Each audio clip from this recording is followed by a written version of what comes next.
doctora, entonces, Dalile Antúnez. Adelante.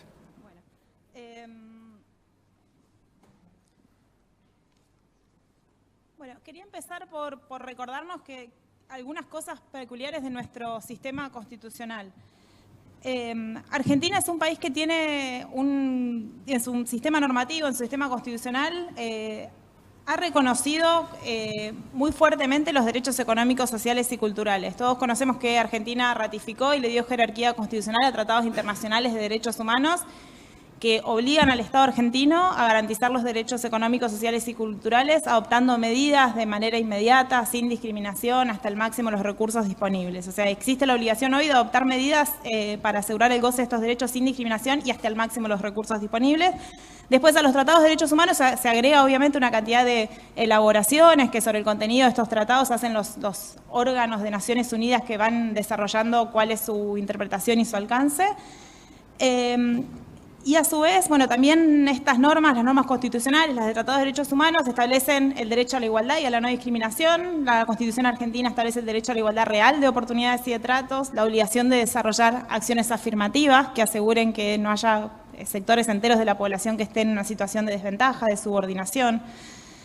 A su vez tenemos normas nacionales y locales en la Ciudad de Buenos Aires, por ejemplo, a nivel nacional, que elevan aún más el piso mínimo de protección establecido en leyes federales y en la normativa nacional en general. Entonces, a modo de ejemplo, en la Ciudad de Buenos Aires, por ejemplo, la Constitución dice que el nivel inicial está garantizado desde los 45 días. Entonces, este reconocimiento normativo muy robusto, por un lado, nos debería llamar a reconsiderar, obviamente, y lo ha hecho, estas visiones que pretenden ver una distinción entre derechos económicos, sociales y culturales, derechos civiles y políticos. Esa discusión ya está perimida, está vencida. Hoy hay cada vez en mayor medida un reconocimiento sobre la importancia de los derechos económicos, sociales y culturales, sobre la interdependencia y la indivisibilidad que tienen con los derechos civiles y políticos. No existe posibilidad de ejercer derechos civiles y políticos, de ejercer la posibilidad de participar, de opinar, etcétera, si no se goza de un nivel mínimo de derechos económicos, sociales y culturales en igualdad de condiciones. Se asume que los derechos económicos y sociales y culturales son precondiciones para hablar de un sistema democrático, para que las leyes sean sancionadas después de haber tenido iguales oportunidades de participar. Entonces, por un lado tenemos ese dato de nuestro sistema constitucional que es peculiar, porque con frecuencia se cita a veces jurisprudencia o prácticas de otros países que no tienen este reconocimiento normativo que Argentina decidió darse para sí misma. Por otro lado, tenemos el artículo 43 que reconoce los derechos de incidencia colectiva en general y establece garantías para el acceso a la justicia. O sea, el constituyente argentino se preocupó, además de reconocer derechos económicos, sociales y culturales y ponerlos en la escala más alta de la pirámide, de establecer garantías muy robustas de acceso a la justicia. Entonces legitimó al afectado, legitimó asociaciones, legitimó al defensor del pueblo para llevar adelante este tipo de acciones judiciales y para representar no solo a una persona individual que participa directamente del proceso, sino a todo un colectivo que tenga características homogéneas.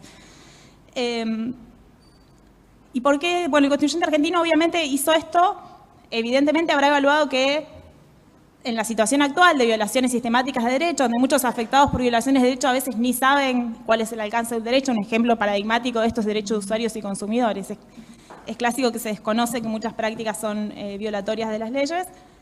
Era importante garantizar que estos casos lleguen a la justicia, que no había forma de garantizar el acceso a la justicia si no se reconocía una legitimación amplia para llevar este tipo de casos. De otra manera, vamos a seguir en la situación de que cierto tipo de violaciones de derechos son aceptadas y prácticamente consentidas porque no hay mecanismos efectivos de reclamo y de exigibilidad.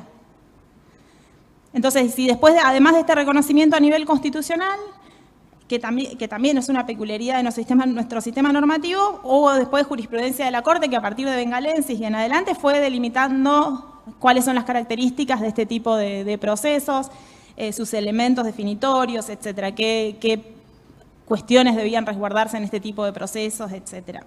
Entonces, esta combinación del esquema institucional argentino, tenemos derechos económicos, sociales y culturales, y tenemos garantías procesales que facilitan que este tipo de acciones colectivas y procesos colectivos se lleven adelante en defensa de derechos económicos, sociales y culturales, ponen a los jueces en el rol, necesariamente, lo obligan a ejercer un rol fuerte en el control de las políticas públicas, tanto cuando no hay una política pública que tienda a hacer realidad un derecho, cuando hay una política pública que es deficiente o discriminatoriamente implementada. Entonces tenemos a los jueces revisando políticas públicas, en muchos casos para hacer cumplir la ley sencillamente. A veces hay programas y hay planes, a veces incluso tienen asignaciones presupuestarias, pero después no se cumplen.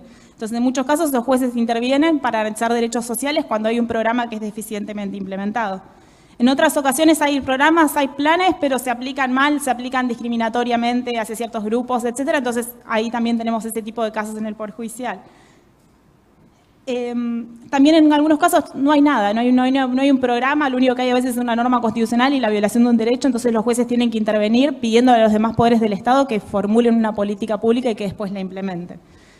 Entonces, los jueces en este rol, interviniendo en este tipo de procesos, ante este tipo de problemas, con alcances colectivos, etcétera, obviamente que trae una serie enorme de desafíos, la intervención del Poder Judicial en este tipo de procesos. Son innumerables los desafíos. Yo voy a citar algunos que son los más clásicos, pero obviamente que aparecen desafíos cuando los jueces empiezan a desarrollar este rol. El más clásico, el más citado es las dificultades de implementación de las sentencias, por ejemplo, que son archirreconocidas las dificultades que traen. ¿Por qué? Porque el tipo de conductas que tiene que desplegar el Estado para dar cumplimiento a este tipo de sentencias que tienen remedios estructurales son complejas, involucran una cantidad importante de actores, necesitan muchísima coordinación, etc. En ocasiones puede haber incluso falta de voluntad para cumplir, que un Estado que ha estado por años reticente al reconocimiento de un derecho, etcétera, a veces puede seguir por la sensibilidad del tema o por lo que fuere, por convicción, intentando en la mayor medida posible incumplir, o a veces hay voluntad de cumplir, pero la propia complejidad de cómo funciona el Estado hace que sea difícil dar cumplimiento a la sentencia. Entonces también cuestiones como las que se nombraban recién, de bueno, cómo hacer para garantizar la participación de los afectados, para que conozcan que existe el juicio, para que puedan participar de él, qué tipo de medidas pueden tomar los jueces, son complejidades que se advierten típicamente, qué hacer cuando el Estado no cumple, de medidas combinatorias, etcétera, hasta dónde llega la facultad del Poder Judicial. Si se pueden celebrar acuerdos, bajo qué condiciones, cómo, etcétera. Aparecen una serie de complejidades enormes, claramente las que surgen cuando el juez hace algo nuevo, que es analizar una política pública y cuando tiene que iniciar un diálogo con el Estado y entre el Estado y los afectados para llegar a una solución. Entonces, en ese contexto de complejidad hay un riesgo, esto es un desafío y ahí aparece un riesgo también. Y existe el riesgo de que ante la complejidad, ante la dificultad, ante lo novedoso, etcétera, surja o aparezca una especie de retracción del Poder Judicial. La idea de que no es parte de la esfera del rol, porque no es algo que hemos venido haciendo y es algo que no necesariamente requiere de nosotros este tipo de procesos, que aparezca una especie de retracción. Entender que hacer estas cosas, desplegar estas conductas, que un juez activo es un juez que se excede en sus atribuciones. Ahora bien, yo lo quería plantear acá dos ideas fundamentalmente. Por un lado que Argentina, como el país que es atravesado por enormes desigualdades en el acceso a derechos económicos, sociales y culturales más básicos, que ustedes habrán visto recientemente las estadísticas en los medios de comunicación sobre datos del porcentaje alarmante de la población en condición de pobreza, las que se publican periódicamente sobre la situación de la niñez y las inequidades en el acceso a derechos más básicos. Eso unido a nuestro sistema constitucional no presenta demasiadas opciones.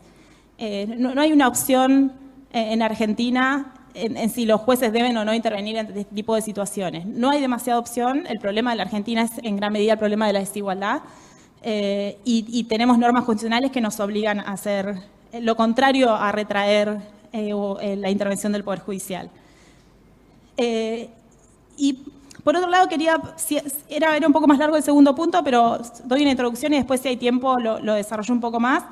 Pero también esta retracción se alimenta o se sustenta en la idea de la débil legitimidad que puede tener un juez para intervenir en cuestiones como la definición de una política pública.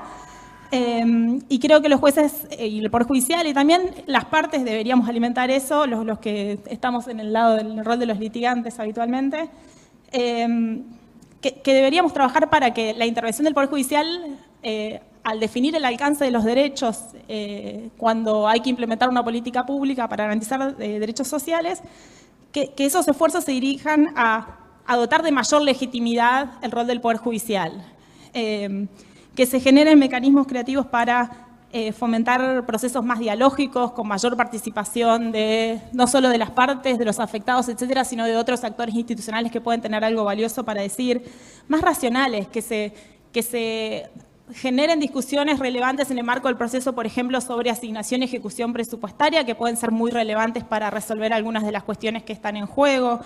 En línea con esto, que se diseñen, que seamos creativos en pensar toda una serie de mecanismos que hagan que la legitimidad del Poder Judicial para intervenir sea mayor en lugar de optar por la retracción. Que en un contexto en el que los diferentes poderes del Estado tienen una crisis de legitimidad, que la única forma de recuperar la legitimidad del Poder Judicial es fortaleciendo su rol y no renunciando a él cuando tenemos un sistema constitucional que nos obliga precisamente a hacer lo contrario. Muchísimas gracias. Muchísimas gracias, doctora Dalile Antúnez. Ahora sí.